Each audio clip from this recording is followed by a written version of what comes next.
Okay, good afternoon, everybody, and thanks for joining here. Today we got a special purpose briefing on tap for you. We're here to brief you on the results of the U.S. Africa Command's Army Regulation investigation and the independent review that Secretary Austin directed of the January 5th, 2020 attack on Cooperative Security Location Manda Bay in Kenya. Secretary Austin's intent for the independent review was to provide added insight, perspective, and the ability to assess the totality of this event involving multiple military services and Department of Defense components. The Secretary has accepted the findings and recommendations of the independent review. Since 2018, U.S. Air Forces Africa have been responsible for the synchronization of base support functions, including force protection at Manda Bay. As a result of the findings of the investigation and the independent review, the Air Force took action to address accountability recommendations. I think you have a statement now from the Air Force about those accountability recommendations, and I would direct any of your questions about that directly to the Air Force. Today, we're going to start with remarks from General Stephen Townsend, Commander, U.S. Africa Command, and General Paul Funk, Commander, U.S. Army Training and Doctrine Command, who led the independent review. We also have Lieutenant General Stephen Basham, Deputy Commander, U.S. Air Forces Africa, joining us virtually to brief on the investigation. And in the room, Major General Tom Wilcox. Tom, right? Is that right? Yes, sir. Tom Wilcox from the independent review team, as well as Brigadier General Roy Collins, Director of Air Force Security Forces. Finally, one point as we move through the presentation today, we want to make sure that it's clear how much we appreciate our partnership with Kenya, and will continue to work closely with them in the fight against Al-Shabaab and other terrorist organizations. The briefers will take questions at the end of the entire presentation, so we'll get through each presentation, and then when that's all done, I will stay up here and I will moderate the Q&A. I think all told we got about an hour to work our way through that, so I won't delay any more. We'll tee up the video of General Townsend. Good afternoon. I'm General Steve Townsend, the Commander of U.S. Africa Command, also known as AFRICOM. We're here today to formally brief the results of the investigation I directed into the January 5th, 2020 attack by Al-Shabaab on Cooperative Security Location, or CSL, Manda Bay, Kenya, that claimed the lives of a U.S. soldier and 2 U.S. contractors and injured 2 other U.S. service members, a U.S. contractor, and a Kenyan soldier. We honor the bravery and ultimate sacrifice of U.S. Army Specialist Henry J. Mayfield, Jr., Mr. Bruce Triplett, and Mr. Dustin Harrison. They are heroes. It is a solemn duty to provide their families and the American people with answers about what happened that day. There are no words that can take away from their loss. You will also hear about the results of the Secretary of Defense directed independent review of our investigation, which was conducted by U.S. Army General Paul Funk. U.S. AFRICOM took our investigation seriously and has taken extensive steps since the attack to make CSL Manda Bay and all of our operating locations across Africa more secure. I found the investigation team's work to be comprehensive, credible, and thorough. The independent review conducted by General Funk and his team validated that extensive work. All recommendations from the U.S. AFRICOM investigation have been implemented, some in the hours and days immediately after the attack, and others over the following months. We are also well along in implementing the recommendations from the independent review. At 5:20 a.m. on January 5th, 2020, a ruthless and determined enemy force of approximately 30 to 40 Al-Shabaab fighters conducted a complex attack against U.S. forces and assets at Manda Bay, Kenya. In a few short minutes, the attacking enemy inflicted casualties and destroyed 7 contracted light aircraft and other property before they were effectively engaged by U.S. and Kenyan forces and forced to withdraw with a loss of at least 6 enemy killed. The investigation determined the proximate cause of the loss of lives and materiel was the attack by a mass force of determined, disciplined, and well-resourced Al-Shabaab fighters. The investigation also identified 4 broad factors that contributed to the outcome of the attack and the resultant losses. First, an inadequate focus on potential threats and force protection at multiple levels. For a number of successive years, there was complacent leadership and command and control at the tactical level and poor oversight at the operational level. Second, there was an inadequate understanding of the true threat to the base at Manda Bay that had been perpetuated by years of local threat assessments. There were also shortcomings identified in the resourcing, sharing, and dissemination of intelligence. Third, there were deficiencies in the organization, preparation, and training of security forces, which contributed to inadequate defensive plans. Fourth, there were problems with mission command, including poor unity of command at the tactical level and flawed staff processes that failed to account for the growth of CSL Manda Bay from a training base to a counterterrorism support and air base. As I said in March 2020, we were not as prepared at Manda Bay as we needed to be. Security on a key part of the base proved inadequate, with a security force that was insufficiently prepared for their mission. U.S. AFRICOM has implemented a series of measures to address the shortfalls uncovered during this investigation and the independent review. These include adjustments to training, operations, threat assessments, leadership, and force protection practices. We are grateful to our Kenyan Defense Force partners who responded quickly and bravely to help fight off the terrorists who attacked Magogoni Airfield. The quick thinking, swift action, and bravery of U.S. Marines and Airmen, first responders, in concert with the Kenyan Armed Forces, was critical to containing and ultimately repelling this attack. Service in parts of Africa can be challenging, even dangerous at times. The threat from Al-Shabaab remains dangerous and real. Al-Shabaab is the largest and most lethal arm of Al-Qaeda, an enemy America knows all too well for its ambitions and appetite for destruction. What we do with our African and international partners to counter violent extremism in Africa is more important than ever. We hold a responsibility to Specialist Mayfield, Mr. Triplett, and Mr. Harrison to work every day to learn from this tragic event and to keep an attack like this from happening again. I will personally remember these three brave Americans and their families. We honor their legacies and their sacrifice by faithfully implementing the lessons we have learned from this attack, not only at Manda Bay, but across Africa, as we continue the fight they were supporting. With that, I'll turn it over to the team who will provide you with a more detailed brief and take your questions. Thank you.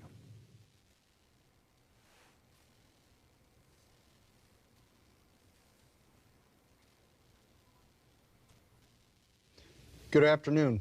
I'm General Paul Funk, the commander of the United States Army's Training and Doctrine Command. I am grateful for the opportunity to speak with you today, and I thank you all for being here. As you just heard from General Steve Townsend, United States Africa Command conducted an extensive investigation into every aspect of the January 5th, 2020 attack on Cooperative Security Location, Manda Bay, Kenya, and the resultant deaths of 3 patriots who were in the valiant service to our nation. On behalf of the entire United States Army, I want to extend our heartfelt condolences to the families of Specialist Henry Mitch Mayfield Jr., Mr. Dustin Harrison, and Mr. Bruce Triplett. These brave Americans will never be forgotten. In fact, we are all here today to ensure we know what went right that day, what went wrong, and what we must learn and improve upon to ensure their deaths were not in vain. So let me talk a little bit about the process we used to do just that. In March of last year, the Secretary of Defense directed the U.S. Army appoint a 4-star general to conduct an independent review of the U.S. AFRICOM investigation to ensure the department had a complete look at the causes of the attack. The Secretary of the Army appointed me to execute that review, and I, with the support of our sister services, assembled a panel of 11 senior officers and non-commissioned officers from across the Department of the Defense with experience in deployed environments, command, force protection, training, and intelligence. Collectively, the panel had 412 years of military service, over 53 years of combat service, and approximately 107 years in command billets. Their expertise and knowledge were critical throughout the review process. The Secretary of Defense tasked the independent review to assess the entire U.S. AFRICOM investigation, to include if the pre-deployment training and the assignment process for the U.S. persons assigned to Manda Bay were appropriate for the mission. The Secretary of the Army then added additional focus areas by directing the independent review to address whether the actions or inactions of leaders and staff contributed to a poor understanding of the threat and an inadequate force protection posture, whether the findings from the original investigation of no criminal negligence or other misconduct by the U.S. personnel were consistent with the evidence, and whether further investigation was warranted concerning potential organizational and institutional issues. So we began a thorough review of the complete U.S. AFRICOM investigation. I should note my independent review benefited from a vast amount of additional information that was not available during the original investigation, such as a U.S. Air Force's Africa investigation that had already begun, documents from the Federal Bureau of Investigation and the U.S. Air Force's Office of Special Investigations, as well as multiple responses U.S. AFRICOM provided in response to our queries. Our review was comprehensive, and I hope that the attention to detail we applied demonstrates to you the importance with which the Secretary of Defense, the Secretary of the Army, and I addressed this undertaking. We lost 3 Americans who were willing to serve in an austere and dangerous location. Every member of my dedicated review team was committed to getting this right. Fundamentally, I found that the U.S. AFRICOM investigation was thorough, detailed, and supported by the evidence. I concurred that the proximate cause of the death of 3 U.S. citizens, injuries to 3 other U.S. citizens, and the loss of U.S. aircraft and property was the attack by a massed force of determined, disciplined, and well-resourced Al-Shabaab fighters. No single point of failure directly caused the loss of life and damage to the property at Manda Bay.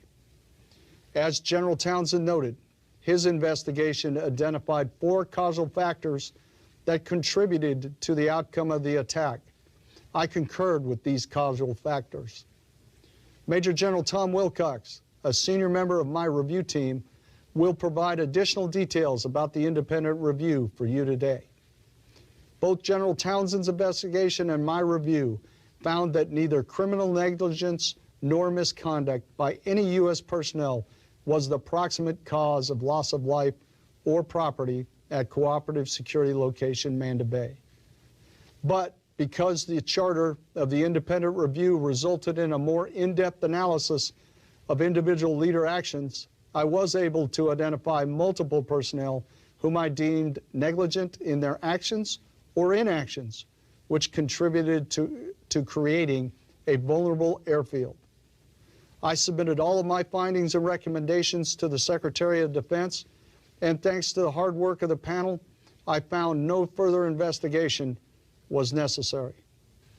To the families of our fallen, as well as those injured in the attack, I commit to you our full accounting of the event, and I am deeply respectful of your sacrifice. Okay, with that, we'll turn it over to Lieutenant General Basham, Deputy Commander of U.S. Air Force's Africa. He'll be joining us, as you see, virtually to brief you out on the 15-6 investigation. General Basham, can you hear me? Do you have us?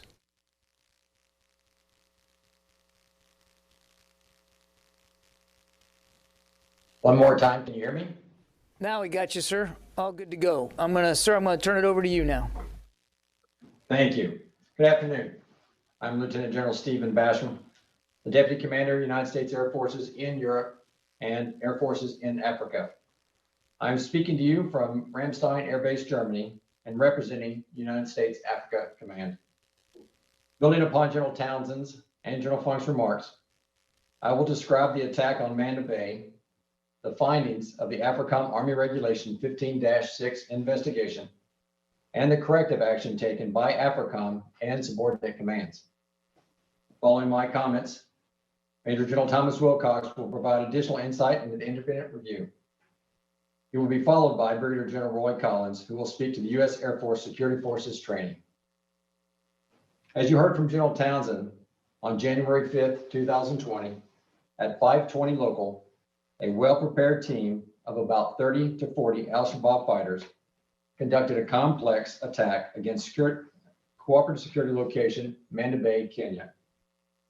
Cooperative Security Location, or CSL, Manda Bay, is comprised of three main parts: the Kenyan Naval Base, Manda Bay, which encompasses U.S. Camp Simba as a base within a base, and the nearby Magagoni Airfield, located about 1 mile south of Camp Simba.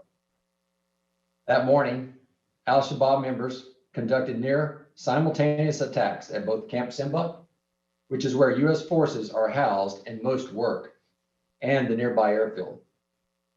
Al-Shabaab members initially fired 10 mortar rounds at Camp Simba, which caused only slight damage to the facility and no casualties. It is assessed that the attack on Camp Simba was designed to distract personnel and delay U.S. response to the main attack location of Magagoni Airfield. At the airfield, while the attack was starting at Camp Simba, 2 U.S. service members were driving along the runway in a small truck, clearing the runway of animals and other hazards to allow a King Air B-350 aircraft to depart safely. During the routine early morning clearing process, the service members saw thermal images through a handheld scope, which they initially thought were hyenas. As they approached to better identify the images, they realized too late that they had actually identified a group of Al-Shabaab fighters hiding in the vegetation. The Al-Shabaab fighters fired 2 rocket-propelled grenades, or RPGs, at the service members in the truck.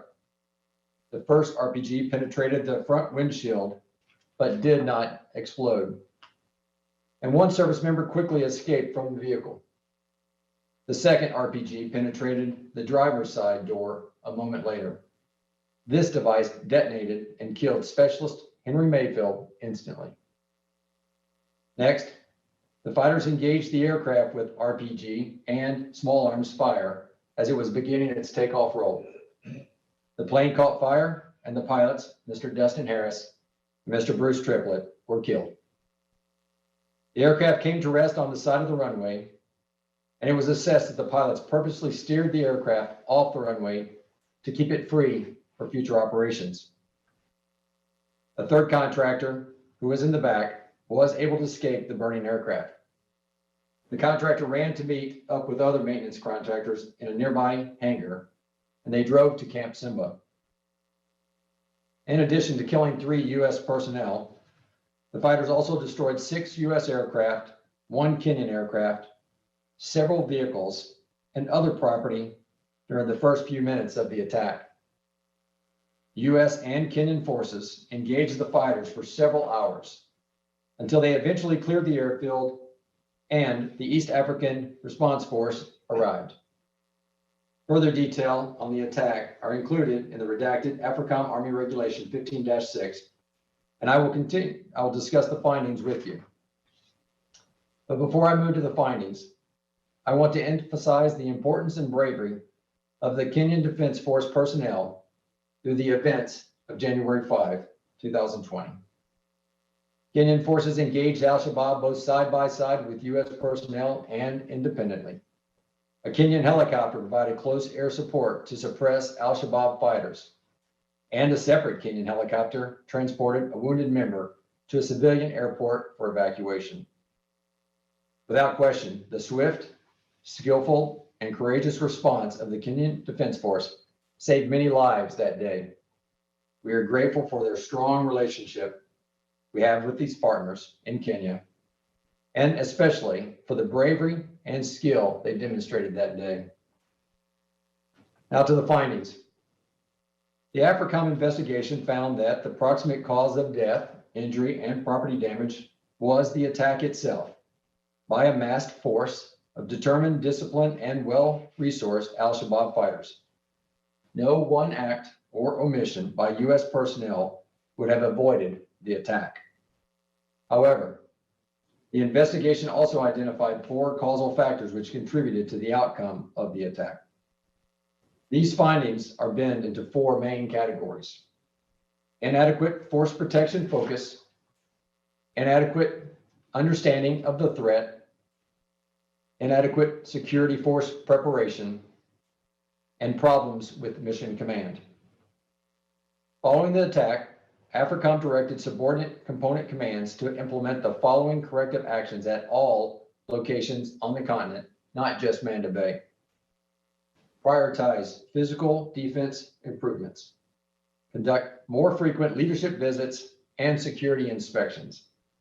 Enhance intelligence sharing. Increase the size of security forces and adapt their focus and capability according to the threat at the location. Include defensive plans in pre-deployment training. Ensure clear command and control relationships, especially regarding force protection, and employ mobile surgical teams. Specific to Manda Bay, the improvements include clearing vegetation around Makagoni Airfield to improve fields of observation, establish 360-degree defense at the airfield, improving defenses, fighting positions, and indirect fire protection at Camp Simba, increasing Kenyan participation in security operations, increasing frequency and range of patrols, and improving communications, function, and capability of the Base Defense Operations Center. We continue to mourn the loss of Specialist Henry Mitch Mayfield, Mr. Dustin Harrison, and Mr. Bruce Triplett. Their memory remains strong and in the forefront of our minds as we continue to enhance security at Manda Bay and across the continent. These tragic losses served as a catalyst for significant improvement to force protection, intelligence sharing, security force preparation, and mission command for U.S. forces across Africa. As we counter ongoing threats from violent extremist organizations, these improvements will better protect our service members. This concludes my remarks. I will now turn the podium over to Major General Wilcox.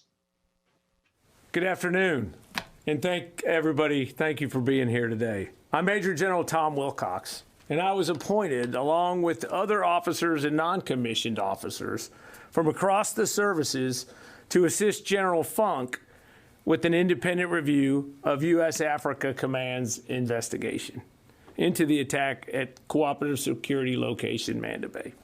I appreciate the opportunity to be chosen to assist General Funk in his efforts and to be here today to share with you the key findings and recommendations from his independent review. I should note that before the independent review was directed, I was appointed to investigate aspects of the attack at Manda Bay by AFRICOM's Air Component Commander. That investigation was stopped when the independent review began, but not before I was able to walk the ground at Manda Bay, which definitely helped us during the review. The independent review first focused on understanding the facts, findings, exhibits, and supporting documents included in the original investigation. After exhaustive efforts by the independent review team, we concurred with the investigation on every significant issue. However, as General Funk explained, we benefited from a great amount of additional information not available at the time AFRICOM conducted its investigation. And we were able to expand on the 4 broad categories identified in the original investigation. That contributed to the outcome of the attack. Some highlights include for force protection. The independent review found that there was an unacceptably long processing time for the planning, approval, and execution of force protection projects. The review recommended that more frequent reviews and rehearsals of force protection measures and base defense plans occur, and that higher headquarters increase their oversight of force protection issues. Looking at intelligence resourcing and structuring, the independent review found that there was not a comprehensive analysis of threat information for Manda Bay, and that insufficient resourcing and sharing of intelligence was an issue. This led to a recommendation that a holistic review of the intelligence architecture be conducted to ensure appropriate intelligence staffing, resourcing, and sharing of threat information. On security forces preparation and training, pre-deployment training, collective training, and overall readiness were found to be insufficient, as was the tactical response of the security forces personnel at Manda Bay, which leads back to into that intelligence piece that I talked about, getting the threat right. The review recommended restructuring pre-deployment training and certification to take advantage of collective training, rehearsals, and in-theater training. Then for mission command, it was found that flawed operational processes and inadequate command and control at the tactical level contributed to the outcome of the attack.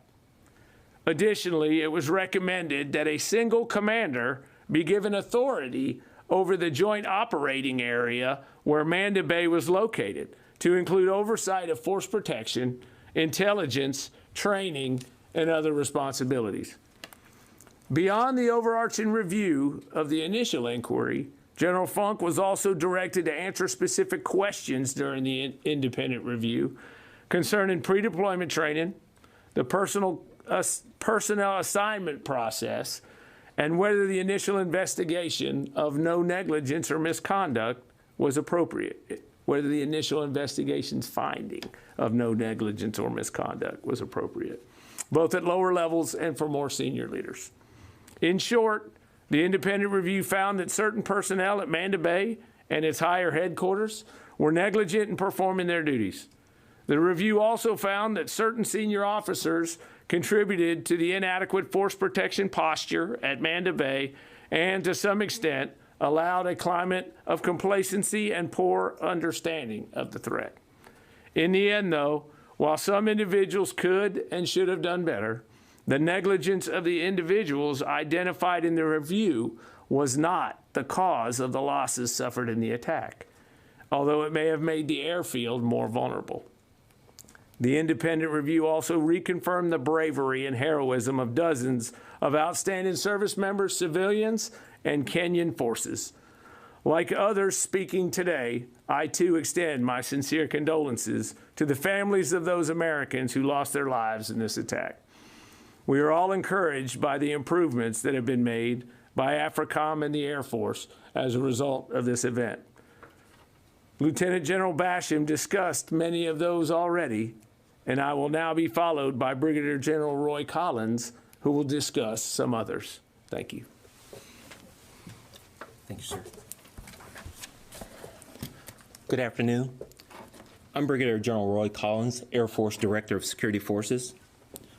The Department of Defense investigation findings from the 5 January 2020 attack at Cooperative Security Location, Manda Bay, drove the need for enhanced security forces training scenarios and a modification of pre-deployment preparation in order to support U.S. AFRICOM's current force protection threat. Based on the tactical training deficiencies identified in the investigation, our Regional Training Center developed a robust mission-focused rehearsal training course designed to close the gaps identified with collective training, team cohesion and leadership, core skill training, rehearsals, battle drills, and mission preparation. Additionally, the need existed to develop tailored, complex attack scenarios informed by real-world threat information to ensure relevant, hard, and realistic training environment existed for our defenders. Prior to the rehearsal training course completion, aggregated security forces members must complete a culminating capstone field training event to ensure deploying forces are mission ready. The rehearsal training course greatly exceeds the previous pre-deployment courses and focuses on providing the base defense mindset and force protection posture needed to operate in a hostile environment, while at the same time ensuring the highest level of protection for our personnel and our resources, no matter where they are planted. The updated rehearsal training course was implemented in fall of 2020, and all follow-on forces into the U.S. AFRICOM AOR are now receiving this training. Following the establishment and the execution of this course, as a member of a joint team, we conducted an on-the-ground assessment of the deployed forces within the U.S. AFRICOM AOR to validate the training met the force protection required standards. In closing, the response to the findings generated a Security Forces enterprise-wide review that ensured pre-deployment training was revamped, collective training was being conducted prior to deployment and in theater, and ensured training and preparation is tailored to the deployed location's threat. I will now turn the floor over to Lieutenant General Basham.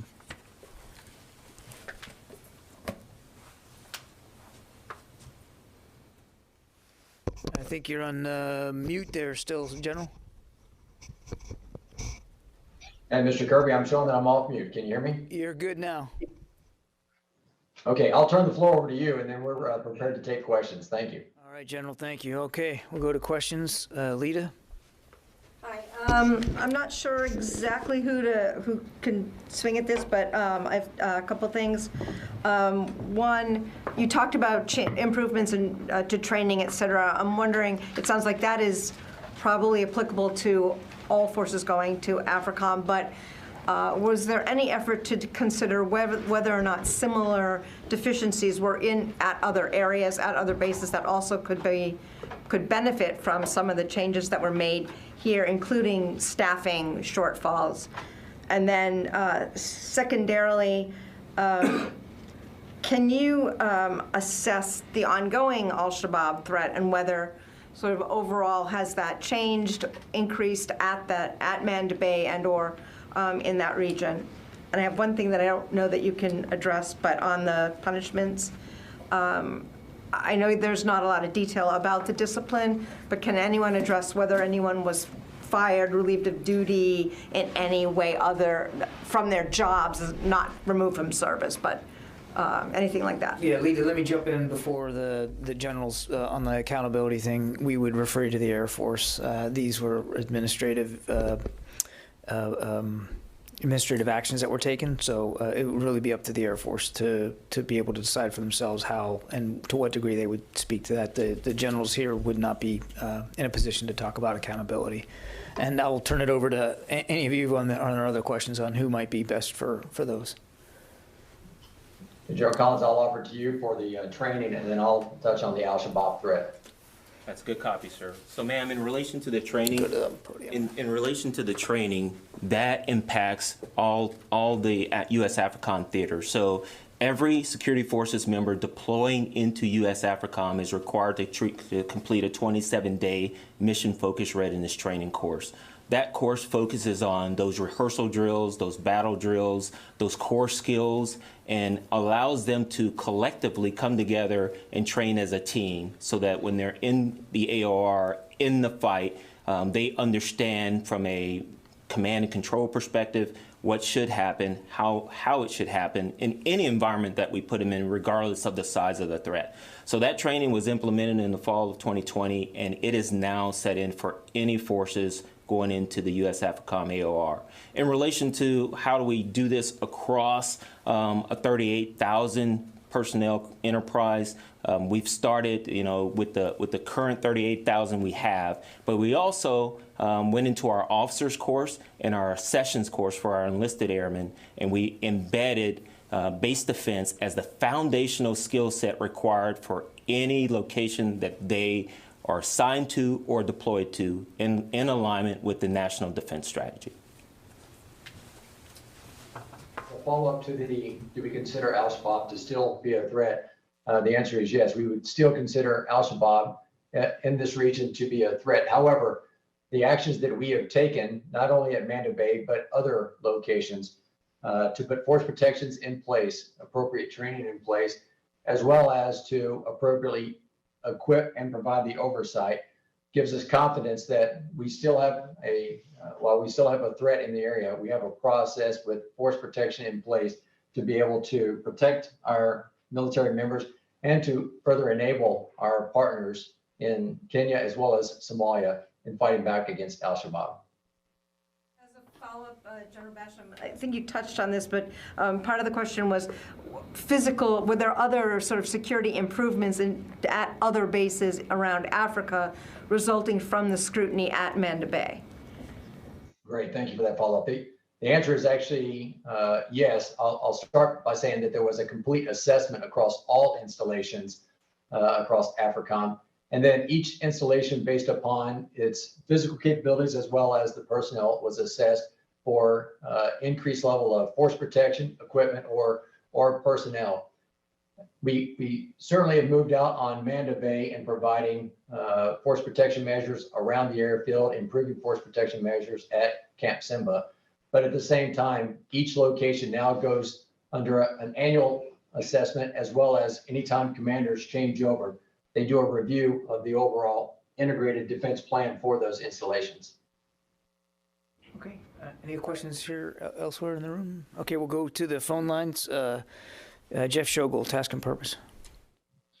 Thank you. If I heard General Wilcox correctly, he said the review found that some senior commanders may have contributed to the issues leading up to the delinquencies found.